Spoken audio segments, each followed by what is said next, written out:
आज एक छोटा सा मनन के लिए हम लोग रोमियो की पत्री उसका पहले अध्याय की ओर आते हैं। ये रोमियो की पत्री जो है सुसमाचार को लेकर पौलुस बताते हैं, क्योंकि जब इस पहले अध्याय में हम लोग आते तो इस पुस्तक का जो थीम है, इस पुस्तक का जो विषय है, पौलुस पहले अध्याय का शुरू में ही परिचय करते हैं। पहले अध्याय का 16 और 17 वचनों में वो इस प्रकार कहता है, क्योंकि मैं सुसमाचार से नहीं लजाता, इसलिए कि वह हर एक विश्वास करने वाले के लिए पहले तो यहूदी फिर यूनानी के लिए उद्धार का निमित्त परमेश्वर की सामर्थ्य है। तो सुसमाचार ऐसा देखेगा तो बहुत एक सरल संदेश है, लेकिन वो सरल संदेश के अंदर एक बहुत बड़ी गहराई भी है। वो गहराई उद्धार की सामर्थ्य की बात है, और वो अकेला नहीं है। आगे बताते हैं 17 वचन में, क्योंकि उसमें परमेश्वर की धार्मिकता विश्वास से और विश्वास के लिए प्रकट होती है, जैसा लिखा है कि विश्वास से धर्मी जन जीवित रहेगा। विश्वास से धर्मी जन जीवित रहेगा।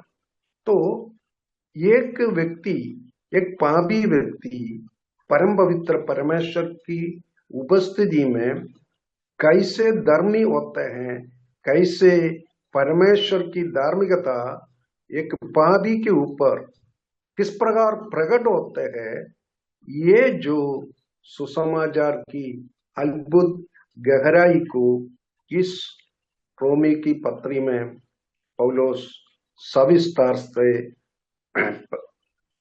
बताते हैं। लेकिन मैं इनकी ओर नहीं जाएंगे। मैं पहले अध्याय का ये जो शुरू का कुछ वचनों में पौलुस अपने हृदय के अंदर की जो भावुकता है, ये जो विश्वासियों को लेकर जो भावुकता है वो प्रकट किया है। भावुकता क्या है पौलुस के हृदय के अंदर, इस विश्वासियों के साथ जो उसका आत्मिक बंधन जो है उसको वो बताते हैं। उस वचनों की ओर आप लोगों का ध्यान आकर्षित करना चाहता हूं। हम देखते हैं पौलुस बताते हैं शुरू में ही, मैं एक प्रेरित होने के लिए बुलाया गया हूं और यीशु मसीह यीशु की सेवक हूं और परमेश्वर के सुसमाचार के लिए अलग किया गया व्यक्ति हूं। और परमेश्वर का सुसमाचार क्या है, वो परमेश्वर के पुत्र के संबंध में है करके बताता है। परमेश्वर के पुत्र के संबंध में है।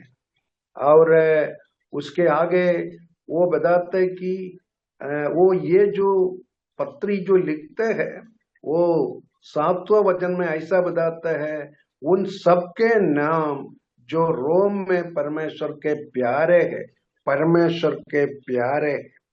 तो रोम में जो परमेश्वर के प्यारे लोग हैं उनके लिए ये लिख रहे हैं। और ये प्यारे लोगों को लेकर, जो परमेश्वर के प्यारे हैं उनको लेकर पौलुस की हृदय की भावुकता को वो बताता है। तो ऐसा वो 11 वचन में बता रहे हैं, क्योंकि मैं तुमसे मिलने की लालसा करता हूं, क्योंकि मैं तुमसे मिलने की लालसा करता हूं। तो एक इनसे मिलने की एक लालसा के साथ पौलुस ये पत्री लिख रहे हैं। हम सब जान रहे हैं पौलुस रोम में अभी तक पहुंचा नहीं है, एक बार भी रोम में वो पहुंचा नहीं है। ऐसा इनको इन लोगों से मिलने का एक मौका उसको अभी तक मिला नहीं है। लेकिन उसकी हृदय की एक बहुत बड़ी लालसा है ताकि रोम में जाए, रोम में जाके परमेश्वर के प्यारे लोगों को मिले। और परमेश्वर के प्यारे लोगों को इसलिए मिले कि वहां पर उनसे मिलके पौलुस के द्वारा उनको आत्मिक उन्नति मिले, आत्मिक प्रोत्साहन मिले, और उनके द्वारा पौलुस को भी शांति और तसल्ली और प्रोत्साहन मिले। ये सब लक्ष्य को लेकर पौलुस जो है इस पत्री लिख रहे हैं, और ये लालसा के साथ इस पत्री को लिख रहे हैं। और हम देखते हैं वो जो 8वां वचन में वो ऐसी बताता है कि पहले मैं तुम सबके लिए यीशु मसीह के द्वारा अपने परमेश्वर का धन्यवाद करता हूं कि तुम्हारे विश्वास की चर्चा सारे जगत में हो रही है। ये लोग परमेश्वर के प्यारे हैं, और हम देखते हैं ये लोगों का विश्वास जो है सारे जगत में उसका चर्चा हो रही है। उसी प्रकार का विश्वास इनके जीवन से प्रकट हुआ है। ये जो समयकाल पहले शताब्दी के आरंभ में जो विश्वास करके आए हैं उनको सब बहुत बड़ा सदाव है, और वो बहुत बड़ा सदाव रोम में सबसे ज्यादा हो रहे हैं, क्योंकि रोम जो है नीरो, डोमिशियन जैसे क्रूर बादशाह लोग के, राजा लोगों के शासन, उनका डायरेक्ट शासन की जगह है रोम। और हम देखते हैं वहां पर ये लोग है, ये सदाओं के बीच में, ये सब प्रकार की उपद्रव के बीच में मसीह यीशु के गवाह होकर, मसीह यीशु के लिए जीवन बिता के, मसीह यीशु की सेवा करते हुए अपना विश्वास को प्रकट किया है। वो सारे रोम साम्राज्य में फैल गई है। इसलिए वो बात को लेकर सबसे पहले परमेश्वर को धन्यवाद दे रहे हैं। मैं तुम सबके लिए यीशु मसीह के द्वारा अपने परमेश्वर का धन्यवाद करता हूँ।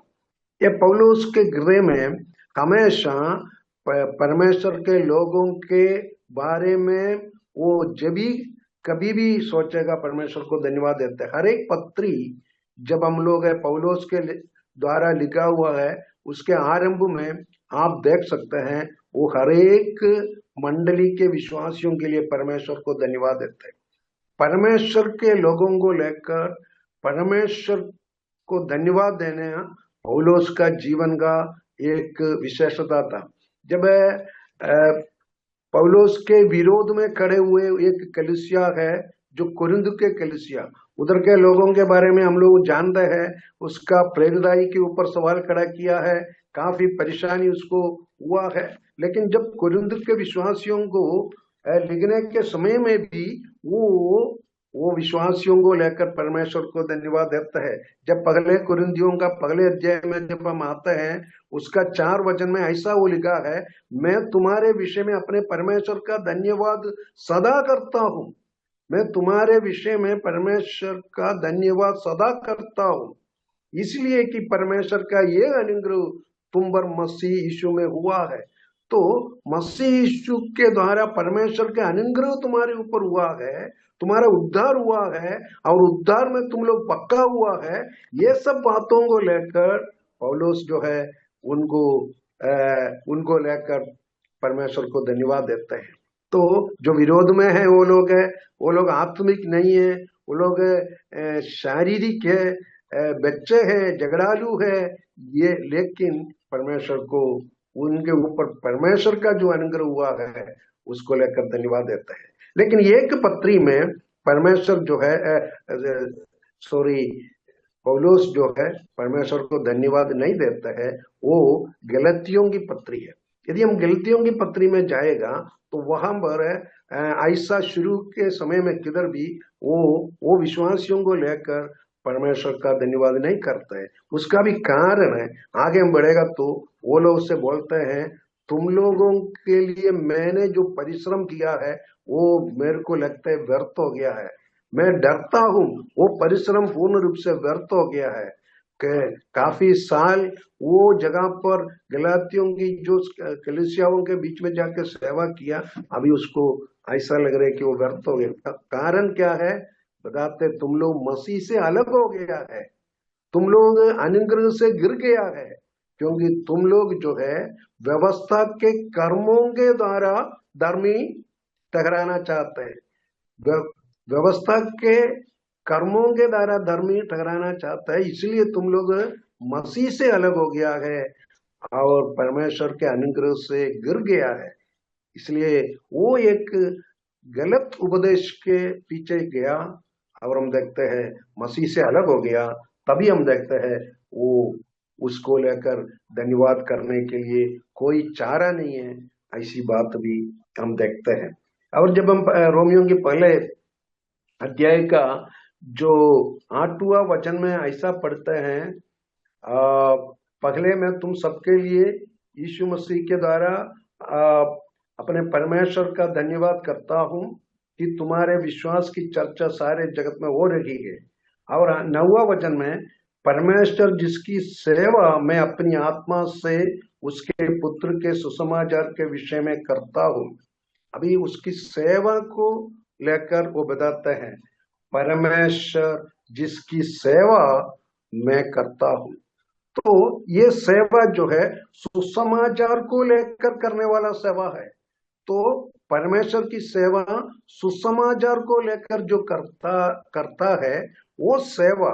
लेकिन यहाँ पर जो सेवा शब्द है, ये सेवा शब्द एक विशेष शब्द है, क्योंकि ये सेवा का अर्थ है आराधना। तो सेवा और आराधना जो है एक ही बात है, सेवा ही आराधना है। ये बात, ये जो शब्द है कई जगह पर आया है ऐसा। और एक जगह को मैं आपके सम्मुख रखना चाहता हूं। ये सुसमाचार की सेवा है, वही परमेश्वर की सेवा है, लेकिन ये सेवा जो करते हैं वो आराधना में कितना भक्ति, आराधना के समय में हम लोग रखते हैं उतना भक्ति या उससे बढ़कर भक्ति के साथ यह सेवा करना है। परमेश्वर का भय और परमेश्वर का भक्ति को लेकर करने वाली एक सेवा है। प्रगटीकरण की पुस्तक जो उसका 7वां अध्याय में जब हम आते हैं, प्रगटीकरण 7वां अध्याय और उसका 15 वचन में हम लोग इस प्रकार पढ़ते हैं, 7 का 15, इसी कारण वे परमेश्वर के सिंहासन के सामने, इसी कारण वे परमेश्वर के सिंहासन के सामने हैं और उसके मंदिर में दिन रात उसकी सेवा करते हैं, और जो सिंहासन पर बैठा है वह उनके ऊपर अपना तंबू तानेगा। तो सिंहासन के सामने, परमेश्वर के सिंहासन के सामने, उसके मंदिर में दिन रात उसकी सेवा करते हैं। वही सेवा, उनके मंदिर में जो सेवा है वो भी उसके सिंहासन के सामने जो सेवा है वही सेवा है। यहाँ पर पौलुस बोलता है मैं सुसमाचार को लेकर करता है। तो ये सेम शब्द यहाँ पर भी इस्तेमाल किया है, वो सेवा परमेश्वर के सिंहासन के सामने उसके मंदिर में जो सेवा, उसी प्रकार में सेवा सुसमाचार को लेकर भी करता हूं। देखो सुसमाचार की सेवा कितना भक्ति और कितना भय के साथ है। जो पवित्र मंदिर के पवित्र स्थान में जो आराधना होता है उतना भक्ति के साथ, उतना भय के साथ करने वाली सेवा है, वो बताते हैं। और ये सेवा को लेकर ये शब्द जो है और एक जगह पर इस्तेमाल किया है, इब्रानी की पुस्तक उसका 9वां वचन का 14 वचन में हम लोग पढ़ते हैं। इब्रानी 9 अध्याय और उसका 14 वचन इस प्रकार हम पढ़ते हैं, तो मसीह का लहू जिसने अपने आप को सनातन आत्मा के द्वारा परमेश्वर के सामने निर्दोष चढ़ाया, तुम्हारे विवेक को मरे हुए कामों से क्यों न शुद्ध करेगा, ताकि तुम जीवित परमेश्वर की सेवा करो। तुम जीवित परमेश्वर की सेवा करो, जीवित परमेश्वर की सेवा। तो वो कैसे है? एक शुद्ध विवेक के साथ करने की सेवा है। तो सुसमाचार को लेकर परमेश्वर की सेवा एक शुद्ध विवेक के साथ करने का सेवा है, शुद्ध विवेक के साथ जीवित परमेश्वर की सेवा है। तो हम लोग को ये बात ध्यान में रखना है।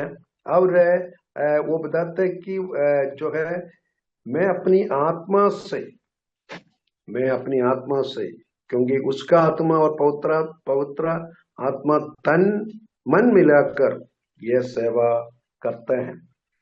जब हम आगे बढ़ते हैं, जो हम देखते हैं पौलुस ये बात बताने के बात है वो उसका 13 वचन में, जब हम पहले अध्याय का 13 रोमियो वहां पर है, वो बताते हैं कि हे भाइयों, मैं नहीं चाहता कि तुम इससे अनजान रहो कि मैंने बार बार तुम्हारे पास आना चाहा कि जैसा तुझे और अन्य जातियों में फल मिला वैसे ही तुम्हें भी मिले, परंतु जब तक रुका रहा परंतु जब तक रुका रहा।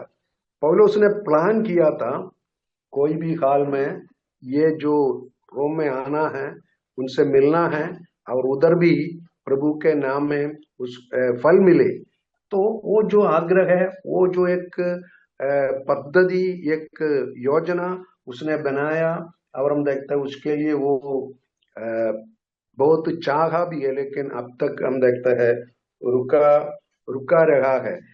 ये जो प्रेरितों के काम में हम लोग आते हैं, तो वहां पर है उसका वो प्लान के बारे में हम लोग पढ़ते हैं।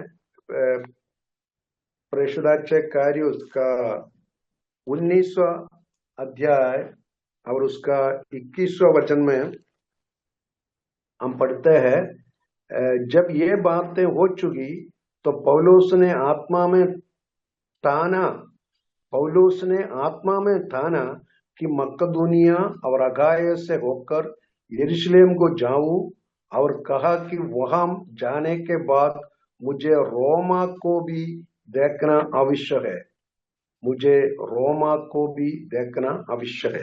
तो ऐसा उन्होंने आत्मा में ठाना था, ऐसी योजना बनाया था, और वो योजना बनाया तो भी बहुत उसके लिए प्रार्थना किया। वो बात भी वो हम देखते हैं, बताते हैं, क्योंकि रोमियो की पहले अध्याय का 10वां वचन में, और नित्य अपनी प्रार्थनाओं में विनती करता हूं कि किसी रीति से आप भी तुम्हारे पास आने को मेरी यात्रा परमेश्वर की इच्छा से सफल हो। तो परमेश्वर की इच्छा से रोम में आना है, परमेश्वर की इच्छा से उससे मिलना है, इसके लिए बहुत लगातार प्रार्थना किया। लेकिन हम देखते हैं लगातार रुका रहा। लेकिन जब लगातार हमारी जो प्रार्थना है, वो भी हम लोग परमेश्वर की इच्छा के अनुसार जो प्रार्थना करते हैं, वो प्रार्थना का एक उत्तर होता है। और वो उत्तर कैसे होता है? परमेश्वर खुद हमको हमारे हृदय के अंदर वो एश्योरेंस देगा। पौलुस को भी उसी प्रकार का एक एश्योरेंस मिला था। वो भी जरा हम लोग देखेंगे 23 प्रेषिताचे काम 23 23वां अध्याय और उसका 11 वचन में हम लोग पढ़ते हैं,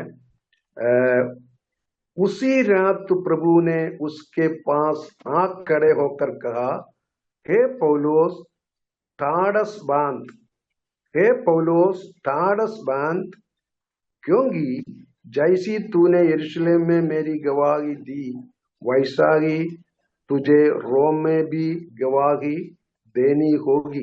तो परमेश्वर आके एश्योरेंस दे रहे, तुम जैसे यरूशलेम में मेरे लिए गवाह बना, तुम रोम में भी जाके मेरे लिए गवाह बनेगा करके अंदर के अंदर वो एश्योरेंस उसको दिया। परमेश्वर ही उसको वो एश्योरेंस दिया।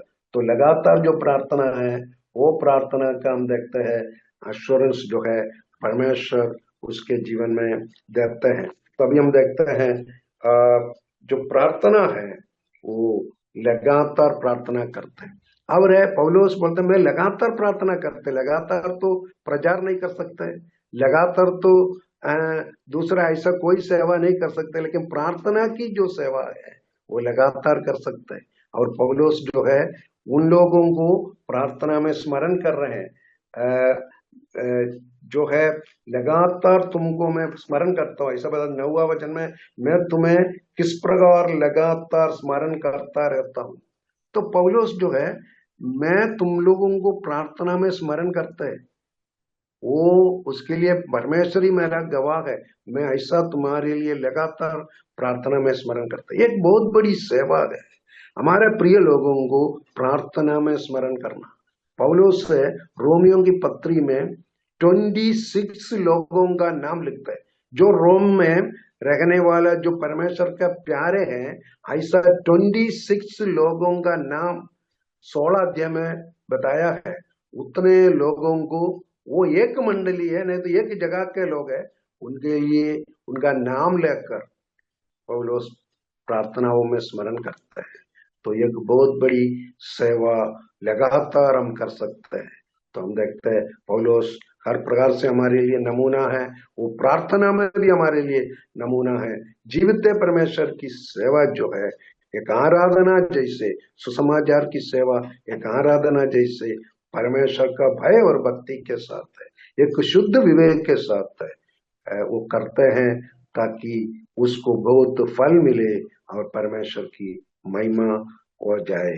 तो हमारे जीवन में भी यह नमूना को हमारे जीवन में रखकर आगे बढ़ने के लिए इस वचनों के द्वारा परमेश्वर सहायता करे, अनुग्रह करे, प्रोत्साहन करे। उसके पवित्र नाम की महिमा हो।